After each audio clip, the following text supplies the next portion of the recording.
की माइनॉरिटी को और विशेषकर मुस्लिम भाइयों को भड़काया जा रहा है। देश में किसी की भी नागरिकता सीए छीन ही नहीं सकता, क्योंकि कानून में प्रोविजन ही नहीं है। सीए जो शरणार्थी आए हैं पाकिस्तान और बांग्लादेश से धार्मिक प्रताड़ना के कारण, उनको नागरिकता देने का कानून है, और मैं मानता हूं इसमें किसी का विरोध नहीं होना। फाइनली सिटीजनशिप अमेंडमेंट एक्ट 2019 लागू हो ही गया। इसके इम्प्लीमेंट होने के साथ ही अफवाहों का दौर भी शुरू हो गया। एक लॉबी ने फिर से एकजुट फैलाना शुरू कर दिया है कि इस अमेंडमेंट एक्ट लागू होने के बाद से भारतीय मुसलमानों की नागरिकता चली जाएगी, उनसे उनके दस्तावेज मांगे जाएंगे। खबर आने के बाद से लगातार ये कोशिश की जा रही है कि इस कानून के नाम पर देश के मुसलमानों को भड़काया जाए, मगर यकीन मानिए दोस्तों, ऐसा कुछ भी नहीं है। तो क्या है नागरिकता संशोधन अधिनियम? इसके लागू होने से किस किस को फायदा होगा? क्या ये कानून भारतीय मुसलमानों के खिलाफ है? आइए एक एक करके तमाम सवालों के जवाब देते हैं। गृह मंत्री जी, सीएए कब लागू होगा? सीए ये देश का कानून है, पत्थर पर लकीर है, ये वास्तविकता है, ये लागू होगा ही होगा, और इस चुनाव के पहले होगा। इसको कोई नहीं रोक सकता। तो दोस्तों, जैसा कि हमने बताया कि 11 मार्च 2024 को एक अधिसूचना लाकर के केंद्र सरकार ने सीएए 2019 को लागू कर दिया। इस एक्ट के लागू होने के बाद से पाकिस्तान, बांग्लादेश और अफगानिस्तान से आए हिंदू, सिख, बौद्ध, पारसी, ईसाई और जैन धर्म के लोगों को भारतीय नागरिकता देने का रास्ता साफ हो गया। इस कानून को लाने के पीछे भारत सरकार का मकसद ये है कि ऐसे गैर मुस्लिम जिनका इन 3 मुस्लिम देशों में धर्म के आधार पर अगर उत्पीड़न हुआ है, उन्हें भारत की नागरिकता दी जाए। इस कानून के अंदर कोई भी नॉन मुस्लिम जो 31 दिसंबर 2014 से पहले भारत आया है, वो सरकारी पोर्टल पर जाकर भारतीय नागरिकता के लिए अप्लाई कर सकता है। उसे बस ये बताना होगा कि वो भारत कब आया।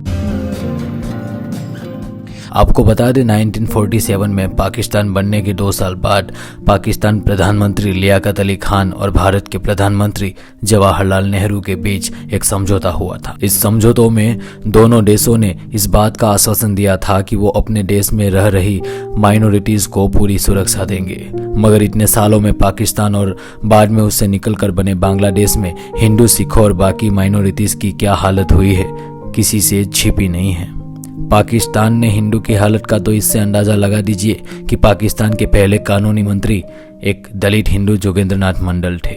मगर पाकिस्तान में अपने साथ हुए बुरे सलूक के चलते वो 1950 में वापस भारत आ गए और बाकी की जिंदगी बंगाल में गुमनामी की जिंदगी बिताने को मजबूर हो गए।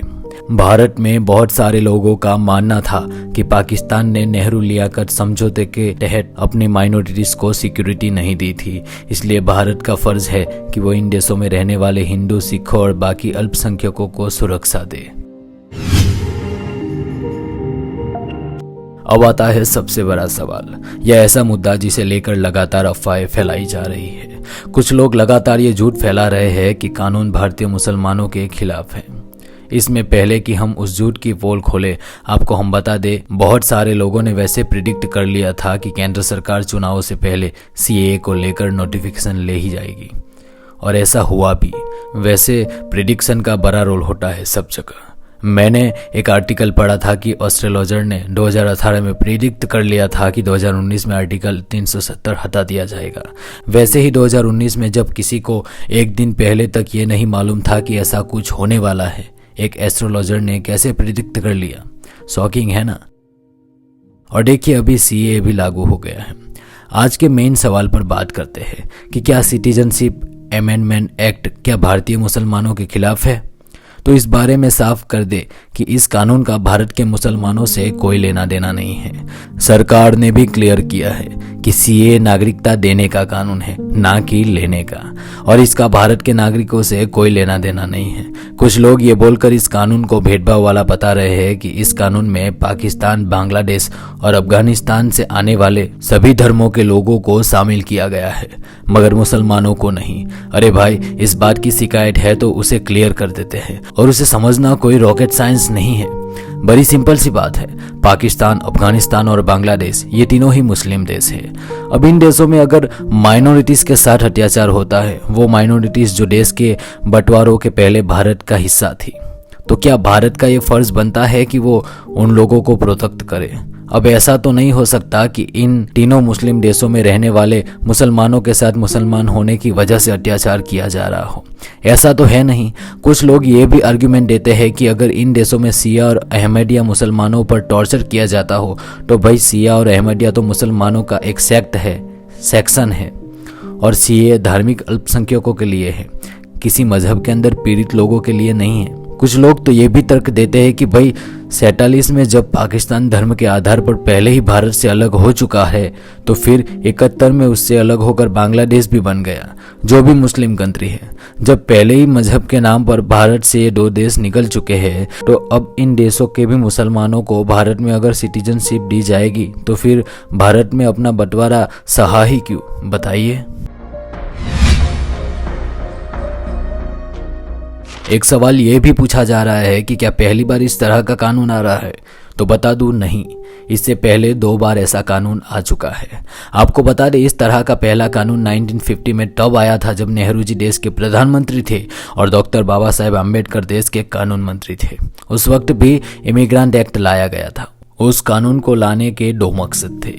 एक तो जो लोग किसी गलत इरादे से आसाम में घुसे थे उनकी पहचान करके उन्हें देश से बाहर निकाल दिया था, और दूसरा ऐसे सिखों और हिंदुओं को भारत में रहने की इजाज़त देना जिनका धर्म के आधार पर पाकिस्तान में उत्पीड़न हुआ था और वो भारत में आ गए थे। उसके बाद 2003 में वाजपेयी जी की सरकार ने गुजरात और राजस्थान की सरकार को ये खास राइट्स दिए कि वो पाकिस्तान और बांग्लादेश से प्रताड़ित होकर आए हिंदुओं और सिखों को भारत की नागरिकता दे। आपको बता दें, सीएए को लेकर नोटिफिकेशन आने के बाद कोई भी एलिजिबल आदमी पोर्टल के माध्यम से ऑनलाइन अप्लाई कर सकता है।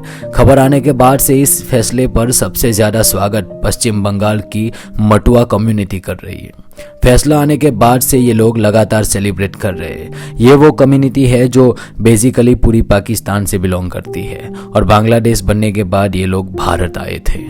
आपको जानकर हैरानी होगी कि पश्चिम बंगाल में मटुआ कम्युनिटी के 30 लाख लोग हैं। जी हाँ, 30 लाख लोग। अभी तो हमने सिर्फ एक कम्युनिटी की बात की है। पूरे देश में इतने कितने शरणार्थी होंगे जो पाकिस्तान और बांग्लादेश से भागकर भारत आए होंगे, इसका आप सिर्फ अंदाजा लगा सकते हैं। ये देखकर सच में बड़ी हैरानी होती है कि जब 2019 में सीएए कानून पास हुआ था तब भी बड़े लेवल पर लोगों ने इसे बिना समझे एंटी मुस्लिम अनाउंस कर दिया था। देश में इसे लेकर बवाल बहुत ज्यादा हुआ था। 100 से ज्यादा लोग प्रदर्शनों में मारे गए।